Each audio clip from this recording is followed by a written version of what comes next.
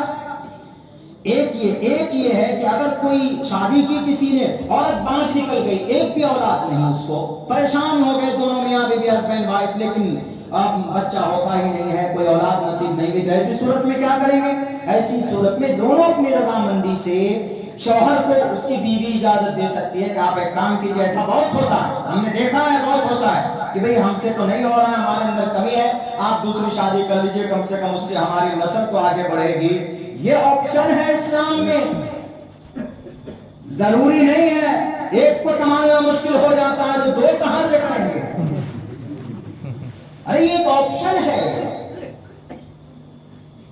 دوسری، تیسری، چوتھی، فانکحوا ما طاب لکم من النساء مثنی وثلاث ورباع، نہیں سوچا نہ سمجھا، ایک ہی کرو گی جی، دوسری کر نہیں سکتے آپ۔ ہاں، اس پر بھی قانون بننا چاہیے کہ جو بیوی کو چھوڑ دیا ہے شادی کر کے، اس کے اوپر کون سا قانون لاگو ہونا چاہیے، اس پر بھی قانون لاگو ہونا چاہیے۔ بیوی کو شادی کرنے کے بعد نام نقہ ضروری ہے۔ اسلام کتنا اچھا آپشن پیش کرتا ہے کہ شادی جس دن ہوئی، جس دن قبیل تو بولا، اسی دن بیوی کا ٹوٹل خرچ تمہارے ذمہ ہے، نام نقہ۔ یہ نہیں کہ جناب آپ کرسی پر بیٹھ جاؤ اور بیوی کو کھیتوں میں بھیج دو جاؤ، ایسا نہیں ہوگا۔ اسلام کہتا ہے کہ نہیں، اسلام کا مزاج اتنا بہتر اور اچھا ہے کہ اگر آپ اچھا کھاتے ہو تو بیوی کو اچھا کھلاؤ، آپ اچھے کپڑے پہنتے ہو تو بیوی کو کرو، نہیں تم پہنتے لیکن بیوی کو خوش کرنے کے لیے کم سے کم اپنی وسعت کے مطابق ان کو شاپنگ کراؤ، اپنی وسعت کے مطابق ان کے ساتھ فراخ دلی سے کام لو۔ اللہ کے نبی علیہ السلام نے یہی پیغام دیا ہے پوری دنیا کے اندر۔ ایک مرتبہ حضرت عائشہ نے پوچھا، غالباً کسی اور ازواج مطہرات نے اللہ کے نبی سے پوچھا، بلکہ فاطمہ کے ذریعے معلوم کروایا، یعنی اللہ کے نبی کی بیک وقت 9 بیوی ہے، ذرا پوچھو تو اللہ کے نبی سب سے زیادہ محبت کس سے کرتے ہیں، ذرا جاؤ پوچھو ذرا۔ اب محمد رسول اللہ وہاں پر ایک تو نہیں بول سکتے کہ میں تم سے ڈر رہا ہوں، اگر ایک کو بول دیے تو پھر ادھر آ کے آپ ڈنڈا لے کے کھڑے ہو جائیں گے، اچھا ہم کس لیے؟ دیکھیں نبی تو نبی ہے، جناب محمد رسول اللہ جھوٹ بھی نہیں بول سکتے صلی اللہ علیہ وسلم۔ تو آپ علیہ السلام نے ایک فارمولا کہا، بیٹی میں اس سوال کا جواب بتاؤں، جاؤ بتا دیں سب۔ آپ ایک ایک کھجور لیتے، رات کو بیوی کے پاس جاتے، سب کے پاس گئے اور سب کو کھجور دے کر کے یہ کہا کہ محترمہ میں آپ سے بہت پیار کرتا ہوں، سب کو۔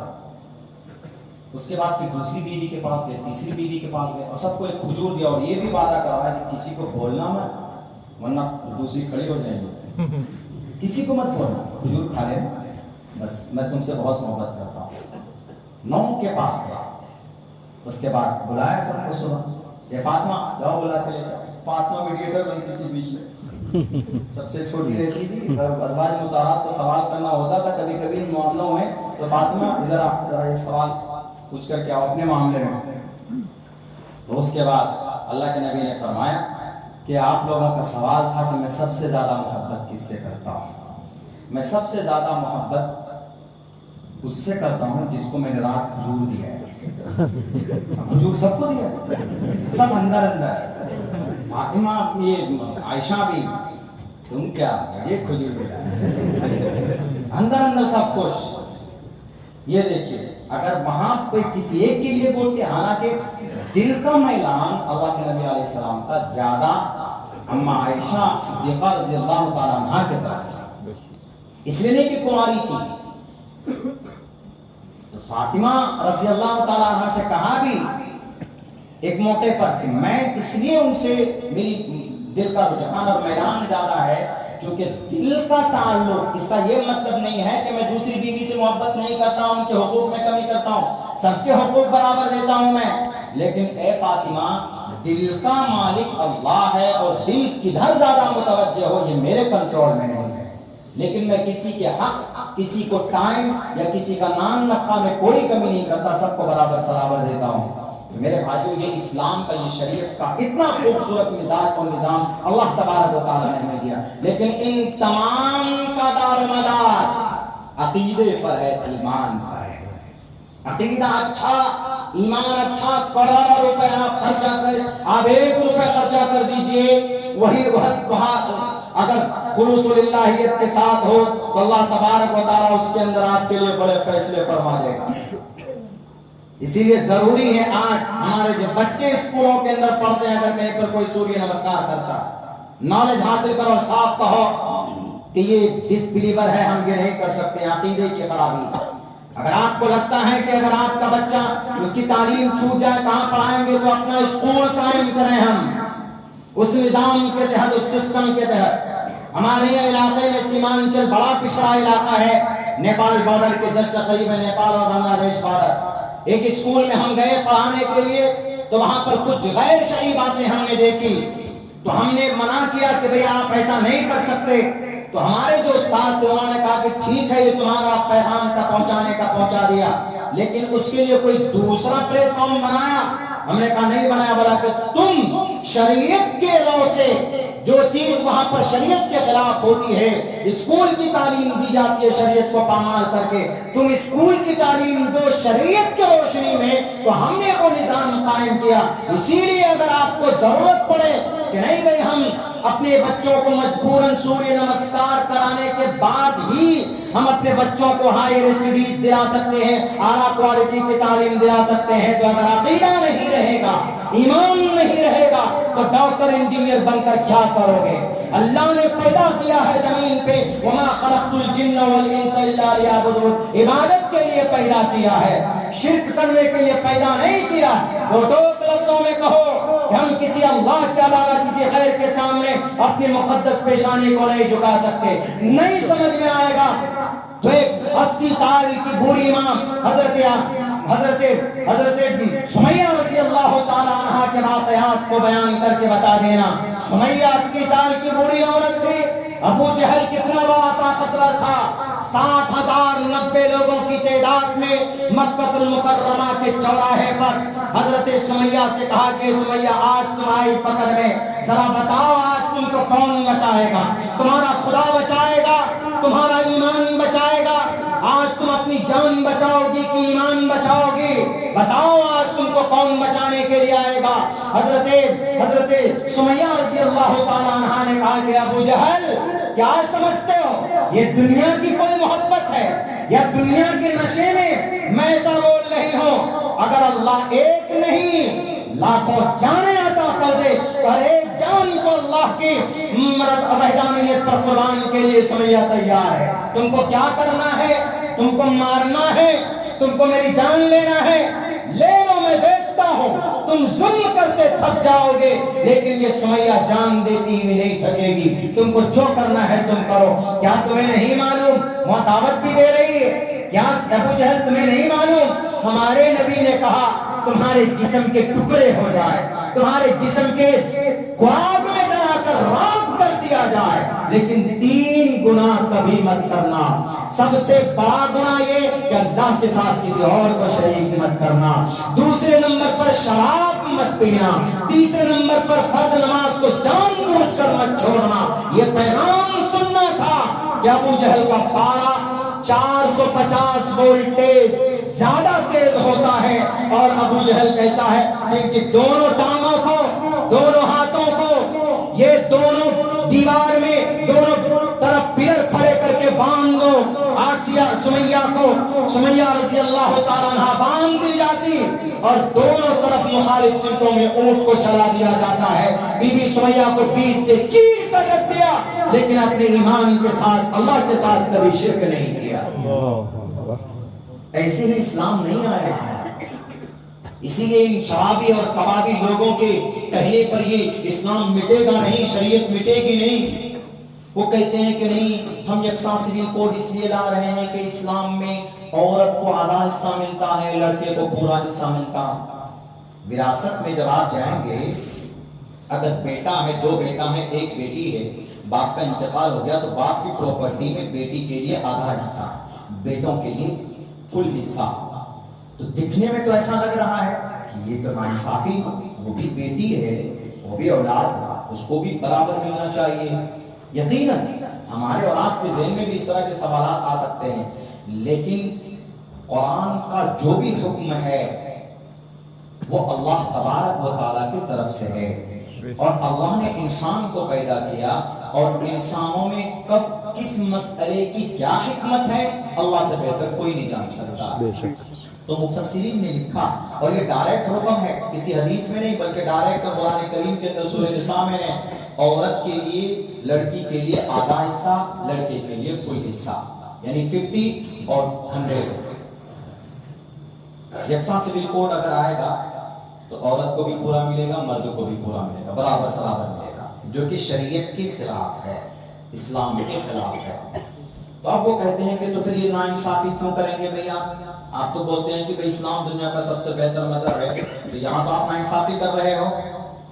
تو ہم جیسے طالب علم ان کو سمجھاتا ہے، ہم نے کہا کہ تم لوگ تو اپنی ضمیر بیچ کر یہ میڈیا والے کٹ کر مینڈک کی طرح اچھلتے رہتے ہیں، یہ دیکھیں اسلام کہتا ہے بہتر ہے لیکن عورت کو آدھا حصہ مل رہا ہے، بولتے ہیں کہ نبی آئے تو عورتوں کو حق حقوق دیے، لیکن یہ دیکھیں بیٹی کو آدھا حصہ مل رہا ہے، بیٹے کو فل مل رہا ہے، یہ کون سی ناانصافی؟ ہم نے کہا بے وقوف، تم کو سمجھ میں ہی نہیں آیا۔ کیوں؟ یہ اللہ کی حکمت ہے۔ حکمت کیا ہے؟ بیٹی پر کوئی خرچہ ہے؟ کوئی خرچہ نہیں۔ جب باپ کے گھر میں ہے تو باپ بھائی کے ذمہ اس کا خرچہ، جب شادی ہو جاتی ہے تو اس کا خرچہ کس کے اوپر؟ شوہر کے اوپر۔ بیٹی کو اگر 50% ملا بھی ہے تو سیونگ میں ہے، بینک بیلنس، 1 بھی روپے اس سے خرچہ نہیں ہوتا۔ لیکن بیچارہ جو لڑکا ہوتا ہے، ہر جگہ کون پستا؟ لڑکا پستا ہے۔ بیچارے کی شادی ہوئی، بیوی کا خرچہ کون؟ یہ لڑکا ہی برداشت کرے گا۔ ہاسپٹل، بیماری، تھانہ، پولیس، گھر، بچے کی پرورش، ہر جگہ پر کون جاتا؟ کون خرچہ کرتا؟ لڑکا خرچہ کرتا ہے۔ ہر جگہ پر لڑکے کی ذمہ داری، ماں باپ بھی بوڑھے ہو جائیں تو بیٹے کی ذمہ داری۔ عورت کو اگر کچھ بہتر چاہیے تو اسی کو، اپنے شوہر کو، یہ اسی کو کہے۔ اب یہ بیچارہ جو لڑکا ہے، پوری دنیا کی ذمہ داری اور خرچ لڑکے کے ذمہ ہے، اور ادھر لڑکی کے ذمہ بالکل بھی نہیں ہے۔ تو اسی لیے اللہ نے کہا کہ جب وہ بیچارہ ہمیشہ ہر جگہ پر بلی کا بکرا بنتا ہے، ہر جگہ پر وہی بیچارہ کھٹتا ہے، خرچ کرتا ہے، تو اس کو 50% بڑھا کرتا، اور بیٹی کا کوئی خرچ ہی نہیں ہے، بیٹی کے اوپر کوئی خرچ نہیں ہے، کوئی خرچ عورت کے اوپر نہیں رکھا ہے، سب مرد کے اوپر رکھا ہے۔ اسی لیے پھر بھی ان کی دل جوئی کے لیے اللہ کہتا ہے کہ ان کو 50% کم سے کم دے ہی دو۔ یہ نظام، یہ سسٹم ہے، سبحان اللہ، یہ حکمت ہے۔ نہیں آئے عورت کا مقام مرتبہ کہتے ہیں کہ بالکل اللہ کے نبی نے بلند کیا ہے، بیٹی کی پرورش کرو گے تو جنت میں میرے ساتھ ایسے رہو گے۔ بالکل صحیح بات ہے، یہ صرف قرآن میں نہیں ہے۔ یتر ناریستو پوجنتے رمنتے تتر دیوتا تتر تاستو نہ پوجنتے نہ رمنتے نہ تتر دیوتا۔ ناری کی عزت کرو گے تو ایشور آئے گا، ناری کی عزت نہیں کرے گا تو ایشور بھاگ جائے گا۔ اب بھاگ گیا ہمارے ملک ہندوستان سے ایشور۔ یا ناری کی عزت نہیں ہو رہی، یقیناً نہیں ہو رہی. خواہ نام کے بعد ٹرک کے اوپر لکھوا دینے سے نہیں ہوگا بیٹی بچاؤ بیٹی پڑھاؤ، لکھنے سے نہیں ہوگا، بلکہ عملی جامہ پہنانا ہوگا. اگر عملی اعتبار سے عورت کو کسی نے عزت اور سمان دیا ہے تو مذہب اسلام کے اندر شریعت اسلام نے عزت اور سمان دیا. میرے بھائیو، بہت ساری باتیں کرنے کی تو بہت ساری باتیں ہیں، لیکن یہ ہے کہ یہ بیسک چیز جس پر میں نے فوکس کیا ہے عقیدہ، بس اس کو کم سے کم مضبوط کیجئے اور اس کو پیور کیجئے. ہر چیز کا مالک اللہ تبارک و تعالیٰ ہے، ہمیں اسی ایک اللہ تبارک و تعالیٰ کی طرف اسی سے مانگنا چاہیے. ہمارے بچے اگر کسی اسکول میں جا کر سوریہ نمسکار کرتے ہیں تو بھئی ہماری مائیں بہنیں جو گھروں کے اندر ہیں وہ ان کی تربیت کریں کہ یہ بہت بڑا گناہ ہے، آپ کے ٹوٹل اعمال ختم ہو جائیں گے. اللہ سے دعا کرتا ہوں کہ اللہ تبارک و تعالیٰ ہم تمام مسلمانوں کو شرک جیسی مہلک بیماری سے ہم سب کی حفاظت فرمائے اور توحید پرست بنائے، قرآن و سنت کے مطابق زندگی گزارنے کی توفیق دی.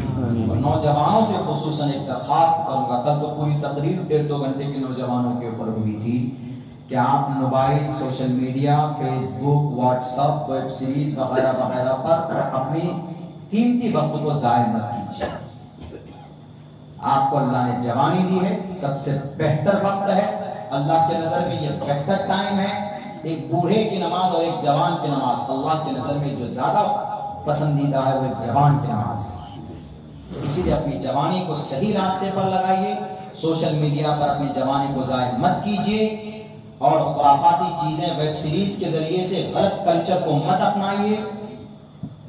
ہمارا ایک دوست تھا، آ جاتا ہمارے اسکول میں کبھی کبھی، اور جس دن آتا ہے وہ اتنے ٹی شرٹ پہن کے آتا ہے ایسے پھولتے ہوئے. ہم نے کہا کہ ہوا بھر کے آیا ہو کیا؟ بولتا مولانا آپ ہی بتاتے ہیں کہ قوی مومن ہونا چاہیے. ہم نے کہا وہ تو اچھی بات ہے، قوی مومن اللہ کو پسند ہے، مومن ہونا ہی پسند نہیں ہے. نماز پڑھتے ہو؟ بولا ہاں اس جمعے سے شروع کروں گا. جب بھی اس کو کوئی کہتا ہاں اس جمعے سے شروع کروں گا، جمعے سے کیوں، اسی وقت سے کیوں نہیں؟ اس کو یہ چیز تو یاد ہے. بولتا ہے کیا مولانا صحت یافتہ صحت مند اللہ کو پسند ہے ایسا مومن؟ ہم نے کہا کہ ہاں ہے، لیکن سلمان خان کو دیکھ کر صحت بنانے والا مومن پسند نہیں ہے. تو بنا تو ہم نے کہا کہ حضرت موسیٰ جیسی صحت بناؤ، باڈی بناؤ.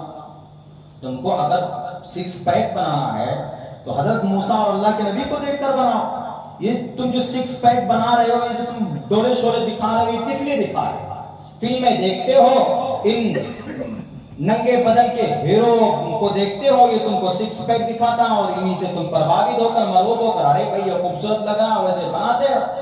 اگر انٹینشن تمہاری صحیح ہو، نیت صحیح ہو کہ حضرت موسیٰ بڑے طاقتور تھے، اتنے طاقتور تھے حضرت موسیٰ کہ آج کل کا یہ جتنے ہیرو، یہ جتنے بھی ڈپلیکیٹ، یہ WWF اور یہ انڈرٹیکر، یہ خلیف علی ہے نا، ایک تھپڑ مار دیا تو یہ پتہ نہیں 3 مرتبہ مریں گے. اتنے طاقتور تھے حضرت موسیٰ کہ ایک قبطی کو مارا تھا، ایک ہی تھپڑ مارا تو وہی مر گیا. تو موت کا فرشتہ بھی ڈر ڈر کر جا رہا حضرت موسیٰ کے پاس. اور اللہ کے نبی کے ایک بازو میں 10,000 جوانوں کی طاقت تھی. اس وقت کا بڑا پہلوان رکانا آیا چیلنج کے لیے، نبی تم مجھے اگر پجا دو تو میں تمہارے دین کو قبول کر لوں. اللہ کے نبی نے کہا ٹھیک ہے، آؤ کہاں پر لڑنا ہے، کہاں پر مقابلہ کرنا ہے. سارے لوگوں کو بلایا گیا. رکانا نے کہا کہ ارے بھائی مجھ سے بڑا کون ہے، میں تو اس وقت کا راک ہوں، میں تو اس وقت کا انڈرٹیکر. اللہ کے نبی سیدھے سادھے آئے. آنے کے بعد میں جب انہوں نے کہا کہ پہلے تم کہ پہلے میں، تو انہوں نے کہا کہ پہلے میں. رکانا نے آیا، آپ علیہ الصلوۃ والسلام نے ان کو پکڑا ایک ایسے نیچے، یہاں سے پکڑا اس جگہ. اس وقت میں تہمت باندھتے تھے، تو تہمت باندھتے یہاں گانٹ سے ہو جاتی ہے، ایسے پکڑا اور یہاں پر ہاتھ دے اٹھا کر کے نیچے پٹک دیا. سر جھٹک کر کہا نہیں یہ چیٹنگ ہے، گڑبڑی ہو گئی. دوبارہ اللہ کے نبی دوبارہ جب کیا تو دوبارہ آپ علیہ الصلوۃ والسلام نے بھی ایسے کر کے ان کو نیچے رکھ دیا. اگر زور سے پٹکتے تو ریڑھ کی ہڈی ٹوٹ جاتی ہے. آپ اٹھاتے اور آرام سے رکھ دیتے. اس کے بعد دل کی کیفیت ان کی بدلتی جا رہی تھی. دوسری مرتبہ میں اس مرتبہ بھی دیکھ کے اپنی عزت داؤں پہ لگی تھی. وہ کہہ رہا نہیں یہ جادو کر رہا ہے، کچھ تو ہے، کچھ گڑبڑ ہو رہا ہے. ایک مرتبہ آؤ. آپ علیہ الصلوۃ والسلام نے کہا اور لے لو موقع، چلو. اس مرتبہ جب آیا پوری طاقت کے ساتھ دوڑتا ہوا تو آپ علیہ السلام نے صرف ایک ہاتھ سے یہاں پکڑا اور اٹھا کر نیچے پڑا دیا. یہ طاقت تھی محمد رسول اللہ کی. لیکن طاقت آپ علیہ السلام ایسے باڈی پھاڑ کر نہیں دکھاتے تھے اسے. جب ضرورت پڑتی تھی تب آپ علیہ السلام میدان میں آتے تھے. جناب محمد رسول اللہ جنگ کے حنین میں سارے صحابہ ایک طرف ہو گئے, کفار نے اچانک حملہ کر دیا تو اس وقت نبی پاک علیہ السلام تلوار لے کر میدان میں, انا النبی لا کذب انا ابن عبد المطلب, ہے کوئی ماء کا لال جو محمد ابن عبداللہ کے سامنے کھڑا ہو جائے, آؤ تمہارے پاس اتنی طاقت ہے تو. یہ تھے اللہ کے نبی علیہ السلام کا کردار اور کریکٹر. لیکن تب بھی آپ علیہ السلام نے اپنی تلوار سے کسی بھی انسان کا ایک قطرہ خون نہیں بہایا. آپ علیہ السلام ہمت صحابہ کرام کو باندھنے کے لیے, میں نہیں ڈرتا ہوں, میں ابن عبد المطلب ہوں, آؤ میدان میں. کسی ماں نے ایسا بچہ جانا ہو کہ جو مجھ سے مقابلہ کر سکے, آؤ میدان میں. کسی کی ہمت نہیں تھی کہ محمد رسول اللہ کے پاس آ جاتے. تو بہرکہ ہے تو ہم نبی پاک علیہ السلام کی پوری جیونی ہمارے لیے مشعل راہ ہے. اللہ سے دعا ہے اللہ کہنے سننے سے زیادہ عمل کی توفیق دے. بہت بہت شکریہ, جزاک اللہ. السلام علیکم ورحمۃ اللہ وبرکاتہ. دعا فرمائیں. منتر پڑھا ہے دعا؟ ارے نہیں, بنا بات کے منتر ٹھیک نہیں ہے. درود شریف پڑھ لیجیے. اللهم صل على محمد وعلى ال محمد كما صليت على ابراهيم وعلى ال ابراهيم انك حميد مجيد. اللهم بارك على محمد وعلى ال محمد كما باركت على ابراهيم وعلى ال ابراهيم انك حميد مجيد. ربنا آتنا في الدنيا حسنة وفي الآخرة حسنة وقنا عذاب النار. ربنا ظلمنا أنفسنا وإن لم تغفر لنا وترحمنا لنكونن من الخاسرين. لا إله إلا أنت سبحانك إني كنت من الظالمين. اللهم إنا نجعلك في نحورهم ونعوذ بك من شرورهم. اے اللہ ہمارے صغیرہ کبیرہ گناہوں کو معاف فرما, ہماری تمام لغزشوں کو کوتاہیوں کو درگزر فرما. اے اللہ جو بھی باتیں کہی گئی ہے یا اللہ کہنے سننے میں جو بھی کمی کوتاہی ہوئی ان کو اپنے فضل و کرم سے معاف فرما. یا اللہ جو بھی باتیں یہاں سنی سنائی گئی ہے ان تمام باتوں پر عمل کرنے کی یا اللہ توفیق عطا فرما. اے اللہ اس مجلس سے اس محفل سے یا اللہ یہاں سے دین کی فضا کو عام فرما. یا اللہ جتنے بھی لوگ یہاں پر بیٹھے ہوئے ہیں سب کو یا اللہ عمل کی توفیق عطا فرما. یا اللہ قرآن و شریعت کے مطابق زندگی گزارنے کی توفیق عطا فرما. سنت رسول اللہ کے مطابق زندگی گزارنے کی توفیق عطا فرما. یا اللہ ہمارے اعمال بد کی وجہ سے یا اللہ غزہ پٹی میں فلسطین میں نہتے لوگوں کے اوپر ظلم و زیادتی کی بارش کی جا رہی ہے. یا اللہ ہم آج اپنے تمام گناہوں سے توبہ استغفار کرتے ہیں. یا اللہ تو ہمارے توبہ کو قبول فرما. یا اللہ تو ہمارے توبہ کو قبول فرما. یا اللہ تو ہمیں یا اللہ صحیح کام کرنے کی توفیق عطا فرما. یا اللہ جو لوگ بیمار ہیں ان کو شفا عطا فرما. جو لوگ بے روزگار ہیں ان کو حلال پاک روزی نصیب فرما. اے اللہ جو لوگ معصوم ہیں جیل کے سلاخوں کے اندر بند کر دیے گئے یا اللہ ان کے غیب سے رہائی کا اسباب پیدا فرما. یا اللہ جو بیمار ہیں ان کو شفا کاملہ عاجلہ دائمہ مستمرہ عطا فرما. ہمارے نگاہ کی شرمگاہ کی حفاظت فرما. تکبر ریاکاری سے ہماری حفاظت فرما. یا اللہ پوری دنیا کے مسلمانوں کے بیچ میں اتحاد و اتفاق پیدا فرما. ہمارے اس ملک کے اندر امن اور شانتی پیدا فرما. ایک دوسرے سے مل جل کر رہنے کی توفیق عطا فرما. انسانیت کے ناطے ایک دوسرے سے محبت پیدا فرما. یا اللہ شریعت کے مطابق زندگی گزارنے کی توفیق عطا فرما. ہمارے گھروں کے اندر ہماری ماں بہنوں کو یا اللہ دینی ماحول پیدا کرنے کی توفیق عطا فرما. اے اللہ ہماری اس محفل کو ہماری اس بیٹھک کو نبی پاک علیہ السلام قبول منظور فرما. صلی اللہ تبارک و تعالی علی خیر خلقہ محمد و آلہ و اصحابہ اجمعین برحمتک یا ارحم الراحمین. آمین. جزاکم اللہ.